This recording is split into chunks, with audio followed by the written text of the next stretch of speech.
ಮಗನಿಗಾಗಿ ಹೆತ್ತ ಕಂದಮ್ಮನನ್ನೇ ಕೊಂದಂತಹ ಐನಾತಿ ಇದೀಗ ಅಂಧರಾಗಿದ್ದಾಳೆ. ಇದರ ನಡುವಿನಲ್ಲಿ ಕರ್ತವ್ಯ ಲೋಪ ಎಸಗಿದಂತಹ ಪೊಲೀಸರ ವಿರುದ್ಧವೂ ಕೂಡ ಸಾಕಷ್ಟು ಆರೋಪ. 5 ವರ್ಷದ ಮಗು ಕೊಲೆ ಕೇಸ್ನಲ್ಲಿ ಪೊಲೀಸರ ನಿರ್ಲಕ್ಷ್ಯ ಎದ್ದು ಕಾಣ್ತಾ ಇದೆ. Kadugodi inspector Rangaswamy, PSI Ningaraju suspend ಆಗಿದ್ದಾರೆ. ಇನ್ಸ್ಪೆಕ್ಟರ್ ಪಿಎಸ್ಐ ಜೊತೆ 2 ಕಾನ್ಸ್ಟೇಬಲ್ಗಳ ಮೇಲೂ ಕೂಡ ಕ್ರಮ ಆಗಿದೆ. ಕರ್ತವ್ಯ ಲೋಪ ಹಿನ್ನೆಲೆಯಲ್ಲಿ ಅಧಿಕಾರಿಗಳನ್ನ ಕಮಿಷನರ್ ಸಸ್ಪೆಂಡ್ ಮಾಡಿದ್ದಾರೆ. ಬಾಲಕಿಯ ಕೊಲೆ ಕೇಸ್ನ ತನಿಖೆಯ ಹೊಣೆ ಬಾಣಸವಾಡಿ ಎಸಿಪಿ ಅನುಷಾಗೆ. ಕಾಡುಗೋಡಿ ಪೊಲೀಸ್ ವ್ಯಾಪ್ತಿಯಿಂದ ಬಾಣಸವಾಡಿ ಎಸಿಪಿಗೆ ಈಗ ಕೇಸ್ ವರ್ಗಾವಣೆಯಾಗಿದೆ. ಮಗು ಕೊಲೆಯನ್ನ ಸಹಜ ಸಾವು ಅಂತ ಕಾಡುಗೋಡಿ ಪೊಲೀಸರು ಪರಿಗಣಿಸಿದ್ರು.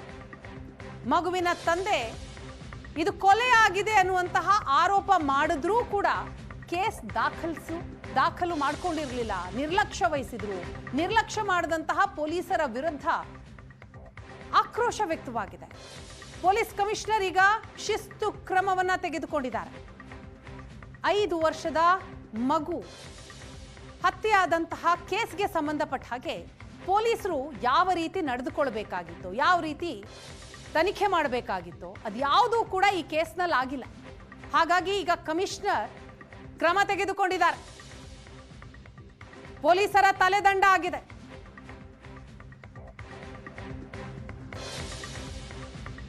ಬಾಯ್ ಫ್ರೆಂಡ್ ಜೊತೆ ಸೇರಿ ಮಗು ಕೊಂದಿದ್ದಂತಹ ಕೇಸ್ನಲ್ಲಿ ಪೊಲೀಸರ ನಿರ್ಲಕ್ಷ್ಯ ಎದ್ದು ಕಾಣ್ತಾ ಇದೆ. ಮಾರ್ಚ್ 23ಕ್ಕೆ 5 ವರ್ಷದ ಮಗು ಕೊಲೆಯಾಗಿದೆ. ಜೂನ್ 4ಕ್ಕೆ ಎಫ್ಐಆರ್ ದಾಖಲಾಗಿದೆ. 5 ವರ್ಷದ ಮಗು ವೆನೆಲ್ಲಾ ಕೊಂದಿದ್ದಂತಹ ತಾಯಿ ಹಾಗೂ ಆಕೆಯ ಬಾಯ್ ಫ್ರೆಂಡ್. ಮಾರ್ಚ್ 23ಕ್ಕೆ ಕೊಲೆ ಆಗುತ್ತೆ. ಮಾರನೆಯ ದಿನ ಆಸ್ಪತ್ರೆಗೆ ಮಗುವನ್ನ ಕರೆದುಕೊಂಡು ಹೋಗ್ತಾರೆ. ದೊಡ್ಡ ಡ್ರಾಮಾ ಮಾಡ್ತಾರೆ ತಾಯಿ ಪ್ರಿಯಾಂಕಾ. ಹೊಟ್ಟೆಗೆ ಬಿದ್ದ ಪೆಟ್ಟಿನಿಂದ ಮಗು ಮೃತಪಟ್ಟಿದೆ ಅಂತ ವೈದೇಹಿ ಆಸ್ಪತ್ರೆಯ ವೈದ್ಯರು ರಿಪೋರ್ಟ್ ಕೊಡ್ತಾರೆ. ಮಗು ಮೆಟ್ಟಿಲಿನಿಂದ ಕೆಳಗೆ ಬಿದ್ದಿತ್ತು ಅಂತ ತಾಯಿ ಪ್ರಿಯಾಂಕಾ ಸುಳ್ಳು ಕಥೆ ಕಟ್ತಾಳೆ. ವೆನೆಲ್ಲಾ ತಂದೆ ಕೊಲೆಯ ಅನುಮಾನವನ್ನ ವ್ಯಕ್ತಪಡಿಸ್ತಾರೆ. ಯಾವಾಗ ವೈದೇಹಿ ಆಸ್ಪತ್ರೆಯ ವರದಿ ಕೈ ಸೇರುತ್ತೋ ಆಗ ತಂದೆಗೆ ಅನುಮಾನ ಬರುತ್ತೆ, ಇದು ಕೊಲೆ ಆಗಿದೆ ಅಂತ ಶಂಕೆ ವ್ಯಕ್ತಪಡಿಸ್ತಾರೆ. ಆದರೆ ಕೇಸ್ ದಾಖಲಾಗಿರೋದಿಲ್ಲ. ಕೇಸ್ ದಾಖಲಿಸದೆ ಪೊಲೀಸರು ನಿರ್ಲಕ್ಷ್ಯ ವಹಿಸ್ತಾರೆ. ಪ್ರಿಯಾಂಕಾ ಮತ್ತು ಆಕೆ ಗೆಳೆಯ ಮೋಹನ್ ಪ್ರೆಷರ್ ಹಾಕಿರ್ತಾರಂತೆ. ಅವರಿಬ್ಬರ ಒತ್ತಡಕ್ಕೆ ಒಳಗಾದ್ರ ಪೊಲೀಸರು ಪ್ರಭಾವಕ್ಕೆ ಒಳಗಾಗಿ ಕೇಸ್ ದಾಖಲು ಮಾಡಿಕೊಳ್ಳದೆ ಕಾಡುಗೋಡಿ ಪೊಲೀಸರು ನಿರ್ಲಕ್ಷ್ಯವನ್ನ ವಹಿಸಿದ್ರ. 2.5 ತಿಂಗಳಿನಿಂದ ಆದಂತಹ ಬೆಳವಣಿಗೆಯನ್ನ ಗಮನಿಸ್ತಾ ಹೋದ್ರೆ ಪೊಲೀಸರ ನಿರ್ಲಕ್ಷ್ಯ ಇಲ್ಲಿ ಎದ್ದು ಕಾಣ್ತಾ ಇದೆ. ಪೋಸ್ಟ್ ಮಾರ್ಟಮ್ ರಿಪೋರ್ಟ್ ಕೂಡ ಬಂದಿದೆ, FSL ರಿಪೋರ್ಟ್ ಬಂದಿದೆ. ಆ ರಿಪೋರ್ಟ್ ನೋಡಿ ಇದು ಕೊಲೆ ಅನ್ನೋದು ಕ್ಲಿಯರ್ ಆಗಿದೆ. ಕೊಲೆ ದೂರು ಕೊಟ್ಟಿರ್ತಾರೆ ತಂದೆ ಪ್ರವೀಣ್. ಮಗಳ ಕೊಲೆ ಅಂತಂದ್ರೂ ಕೇಸ್ ದಾಖಲು ಮಾಡ್ಕೊಳ್ಳೋದಿಲ್ಲ ಪೊಲೀಸರು.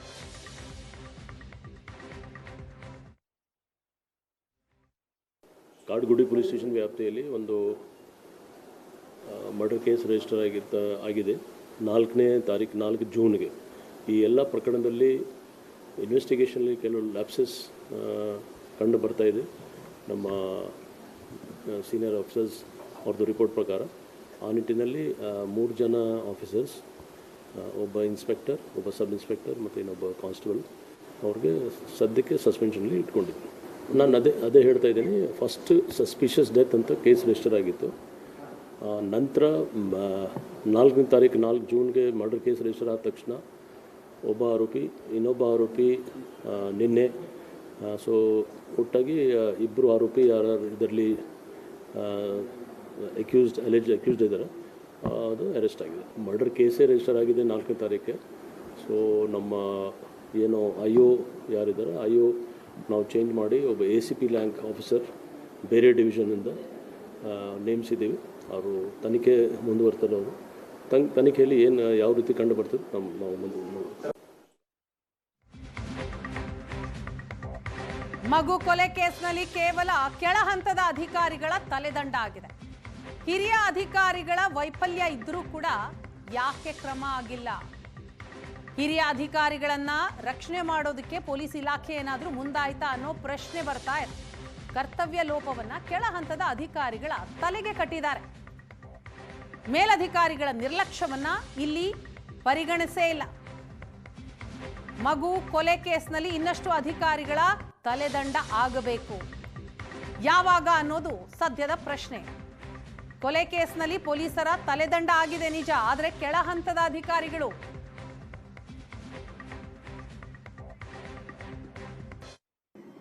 ನೀವು ಮಾಧ್ಯಮದಲ್ಲಿ ಪ್ರಕಟಣೆ ಮಾಡ್ದಂಗೆ ಸ್ವಲ್ಪ ಲೋಪ ಆಗಿದೆ ಇವ್ರ ಕಡೆಯಿಂದ. ಮತ್ತೆ ಯಾರು A1 ಇದ್ದಾರೆ, A2 ಇದ್ದಾರೆ, ಮೋಹನ್ ಅಂತ ಇರಬೇಕು, ಮತ್ತು ಇನ್ನೊಬ್ರು ಪ್ರಿಯಾಂಕಾ ಅಂತ ಇರಬೇಕು, ಅವರು ಕೂಡ ನಾವು ಅರೆಸ್ಟ್ ಮಾಡಿದ್ದೇವೆ.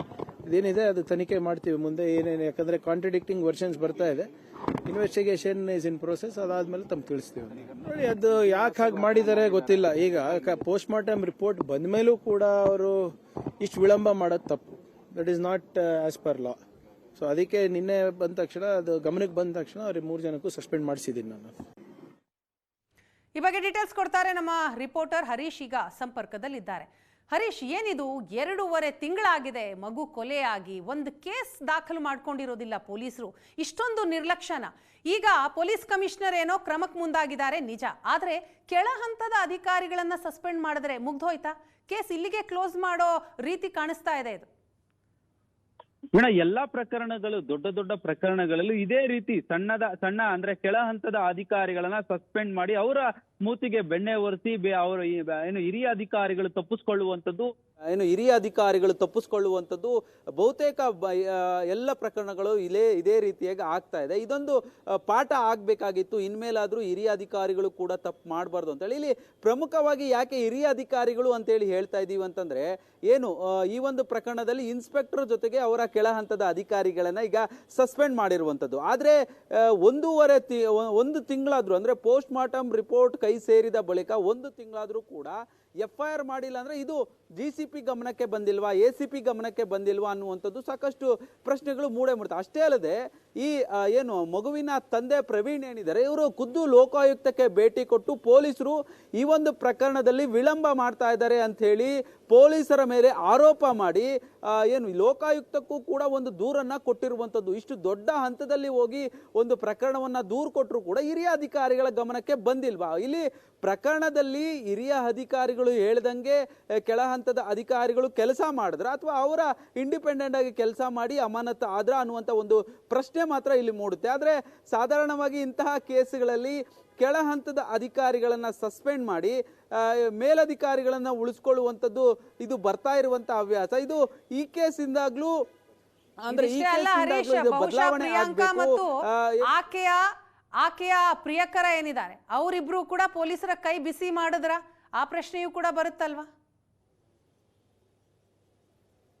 ಈ ಸಾಧಾರಣವಾಗಿ ಇಂಥ ಪ್ರಕರಣಗಳಲ್ಲಿ ಈಗಾಗಲೇ ಸಸ್ಪೆಂಡ್ ಆಗಿರೋ ಕಾರಣಕ್ಕೆ ಅವ್ರಿಗೆ ಸಸ್ಪೆಂಡ್ ಆಗಿದ್ದಾರೆ, ಏನೋ ಒಂದು ಸಿಕ್ಕಿರುತ್ತೆ, ಇದೇ ಕಾರಣಕ್ಕೆ ಅವರು ಲೋಪ ಎಸಗಿದ್ದಾರೆ ಅನ್ನುವಂಥದ್ದು ಇಲ್ಲಿ ಸ್ಪಷ್ಟವಾಗಿ ಗೊತ್ತಾಗುತ್ತೆ. ಯಾಕಂದ್ರೆ ಉದ್ದೇಶ ಪೂರ್ವಕವಾಗಿ ಯಾವುದೇ ಪೊಲೀಸ್ ಅಧಿಕಾರಿಗಳು ತಪ್ಪನ್ನ ಎಸಗಿಯೋದಿಲ್ಲ. ಏನೋ ಒಂದು ಅವರಿಗೆ ಸಿಗ್ತಾ ಇದೆ, ಏನೋ ಒಂದು ಆಮಿಷ ಅವರಿಗೆ ಸಿಗ್ತಾ ಇದೆ ಅಂದ್ರೇನೆ ಈ ರೀತಿಯಾದಂತ ತಪ್ಪು ಎಸಗ್ತಾರೆ. ಆದ್ರೆ ಅದರಲ್ಲೂ ಪ್ರಮುಖವಾಗಿ ಇಂಥ ಒಂದು ಮಗು, 5.5 ವರ್ಷದ ಒಂದು ಮಗು ಕೊಲೆ ಪ್ರಕರಣದಲ್ಲೂ ಕೂಡ ಪೊಲೀಸರು ಈ ರೀತಿಯಾಗಿ ನಿರ್ಲಕ್ಷ್ಯ ವಹಿಸ್ತಾರೆ ಅಂದ್ರೆ ನಿಜಕ್ಕೂ ಅವರ ಮನೆಗಳಲ್ಲಿ ಏನಾದ್ರೂ ಈ ರೀತಿಯಾಗಿ ಆದ್ರೆ ಯಾವ ರೀತಿಯಾಗಿ ಸ್ಪಂದಿಸ್ತಾರೆ ಅನ್ನುವಂತ ಪ್ರಶ್ನೆ ಇದೀಗ ಸಾಮಾನ್ಯರು ಕೂಡ ಎತ್ತುತ್ತಾ ಇರುವಂತ ಪ್ರಶ್ನೆ.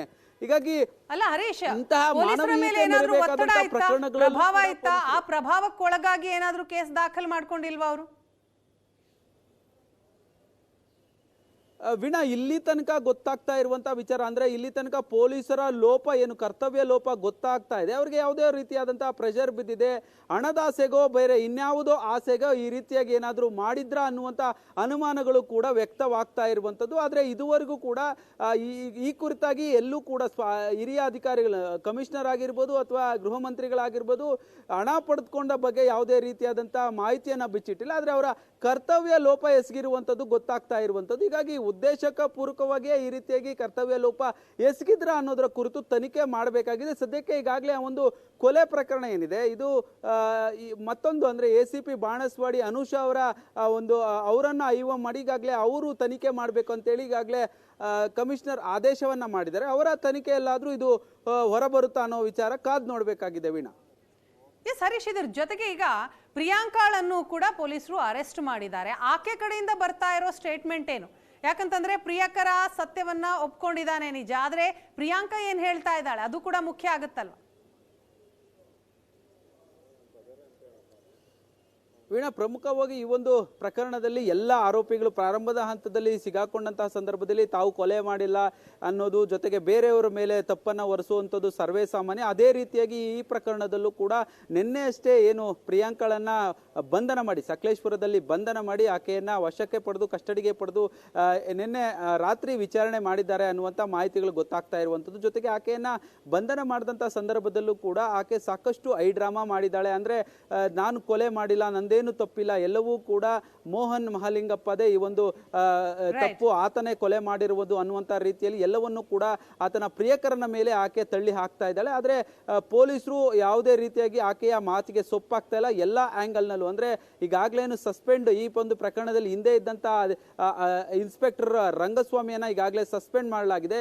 ಹೀಗಾಗಿ ಹೊಸದಾಗಿ ಏನು ಸ್ಟೇಷನ್ಗೆ ಚಾರ್ಜ್ ತಗೊಂಡಿರುವಂತಹ ಗೋವರ್ಧನ್ ಅವರು ಈಗಾಗಲೇ ಈ ಒಂದು ಪ್ರಕರಣದ ತನಿಖೆಯನ್ನ ಮಾಡ್ತಾ ಇದ್ರು. ಸದ್ಯಕ್ಕೆ ನಿನ್ನೆ ವಿಚಾರಣೆ ಮಾಡಿದಂತ ಸಂದರ್ಭದಲ್ಲಿ ಆಕೆ ನಂದೇನು ತಪ್ಪಿಲ್ಲ ಅನ್ನುವಂತ ವಿಚಾರವನ್ನ ಪೊಲೀಸರ ಮುಂದೆ ಹೇಳ್ತಾ ಇರುವಂತದ್ದು. ಅಂದ್ರೆ ಪೊಲೀಸರು ಈಗ ಅನೀಶ್ ಅವರ ಕೈಗೆ ಕೇಸ್ ವರ್ಗಾವಣೆ ಆಗಿರೋದು, ಇನ್ನು ಮುಂದೆ ಅವರು ಈ ಒಂದು ಪ್ರಕರಣದ ತನಿಖೆಯನ್ನ ಮುಂದುವರಿಸಲಿದ್ದಾರೆ. Veena, thank you Harish.